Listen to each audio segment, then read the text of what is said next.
आज की मुरली का प्रश्न है,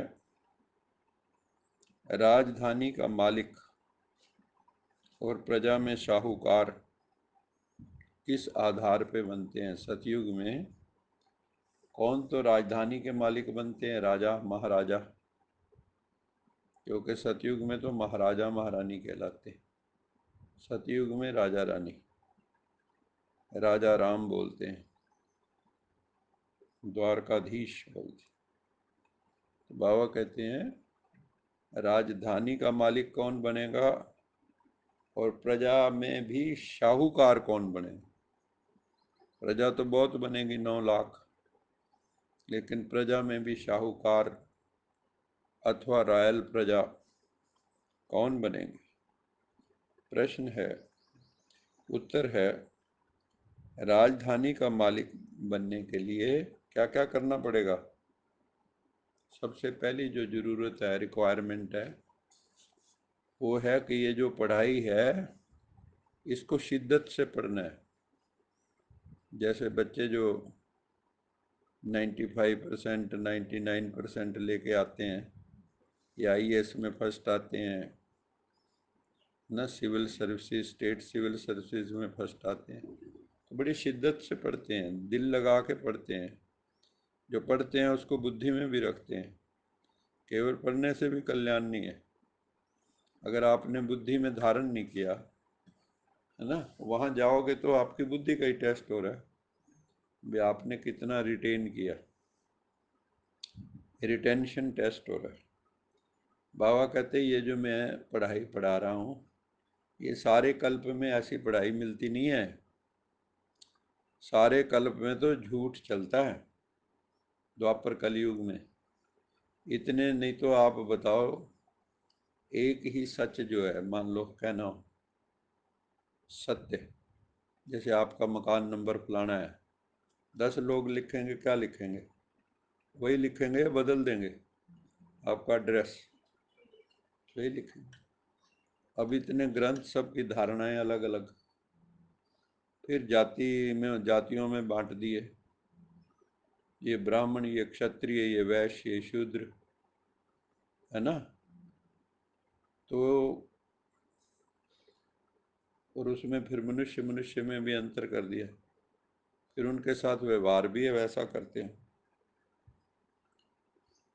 तो बाबा कहते हैं कि यहाँ तो जो पढ़ाई पढ़ाई जाती है, वहाँ यहाँ पे तो आत्मा को देखते हैं और किसी चीज को देखते नहीं है। हो सकता है शूद्र ब्राह्मण से भी श्रेष्ठ और ब्राह्मण शूद्र से भी गंदा हो। तो पढ़ाई पर पूरा पूरा अटेंशन देना है,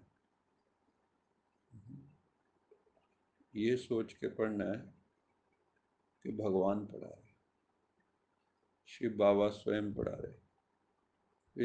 इसकी कितनी वैल्यू होनी चाहिए बुद्धि में, होनी चाहिए नहीं होनी चाहिए? देखो, वेद शास्त्र ग्रंथ तो ऋषि मुनियों ने लिखे, है ना, और उसमें अधूरा सत्य है, क्योंकि वो तो कल्पना ही कर सकता है आदमी कि भगवान ऐसा भी हो सकता है, ऐसा भी हो सकता है। फिर उन्होंने जो भी मूर्तियां देखी उनको भगवान कह दी। राम भी हो सकता है, कृष्ण भी हो सकता है, हनुमान भी हो सकता है, और 33 कोटि देवता है, ग्राम देवता है, पता नहीं कितने देवता हैं। भारत में तो देवताओं की कमी नहीं। तो बाबा कहते हैं एक तो ये पढ़ाई बड़ी शिद्दत से पढ़नी। दूसरा, बाबा ने कहा ये जो पढ़ाई है इसी से ही उच्च पद की प्राप्ति होती है कि तुम कितने उसको धारण करते हो। शाहूकार प्रजा वाले ज्ञान की बहुत बारीकियों में जाएंगे, जो नॉलेज मिली है उस नॉलेज के भी गहराई में उतरेंगे, मनन चिंतन करेंगे, बीज भी बोएंगे। क्या मतलब है इसका? बीज भी बोएंगे अर्थात भगवान के काम में सहयोगी बनेंगे, तन से भी, मन से भी, धन से भी, हर एक से बीज बोएंगे वो। मतलब तन से सेवा करेंगे, मन से शुभ भावना, शुभ कामना रखेंगे हर एक के पास, और 1/10 हिस्सा तो भगवान के काम में लगाएंगे ही। जैसे पुराने लोग करते थे। अभी भी बहुत सिखों में कई हैं बड़ी ईमानदारी से आज भी करते हैं। जितनी उनको सैलरी मिलती है 1/10 पहले उसको अलग रखते हैं, बाद में खर्चते हैं। जैसे पहले लोग रोटी बनाते थे ना, पहली रोटी गाय की और उसकी बाद में, यहाँ पे भी भगवान के लिए पहले अलग रखते, उसमें बरकत आ जाती है। जितना आपने बोया 10 गुना तो होगा ही होगा। तो बीज भी बोएंगे अर्थात सहयोगी भी बनेंगे, पवित्र भी रहेंगे। आई समझे? जो राजधानी वाले हैं। लेकिन जो शाहूकार वाले हैं वो क्या करेंगे, कई पढ़ाई पे पूरा ध्यान नहीं देंगे, क्योंकि उनको पूरा पूरा जो है ना, पढ़ाई पर ध्यान तब हो जब पहले पक्का निश्चय हो कि हमें स्वयं भगवान पढ़ाने आते। कई आते रहते हैं जिनको बहुत अच्छा वातावरण अच्छा है, बातें भी अच्छी लगती हैं, लेकिन पूरी रीति धारण नहीं करते, क्योंकि भगवान को वैल्यू नहीं दी।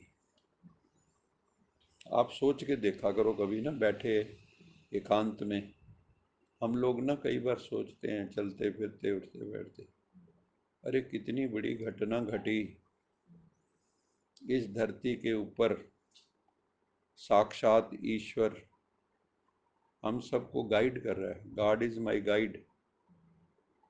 ये छोटी बात है?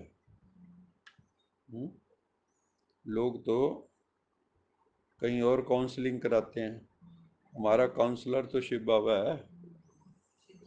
हाँ, और वहाँ गलती की गुंजाइश नहीं,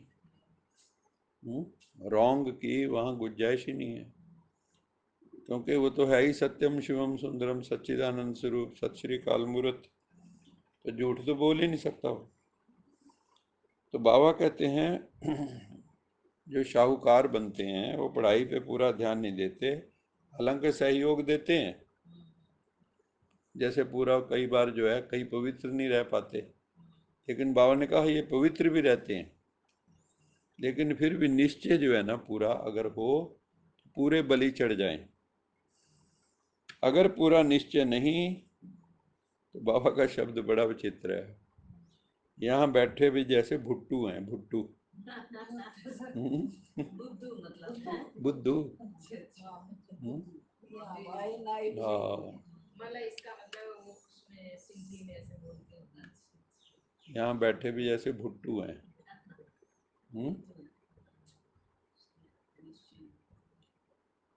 और यहाँ बैठे भी जैसे नहीं बैठे।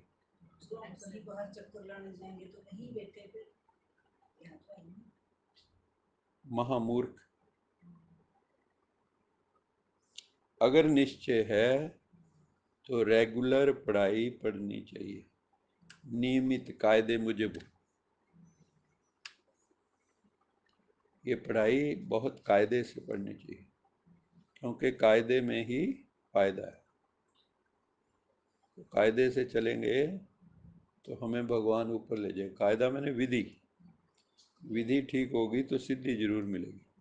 जैसे हम मैथ के सवाल निकालते थे, कई बार क्या होता था, टीचर मान लो उत्तर नहीं भी निकला, लेकिन उसने स्टेप ठीक किए, पहला स्टेप, दूसरा, तीसरा, फिर चौथे में जाके वो बिचल गया, तो भी उसके भी नंबर दे देते थे, पहले स्टेप जो है इसने ठीक किए। तो बाबा कहते हैं यहाँ भी विधि ठीक होगी तो सिद्धि जरूर मिलेगी, सफलता जरूर मिलेगी।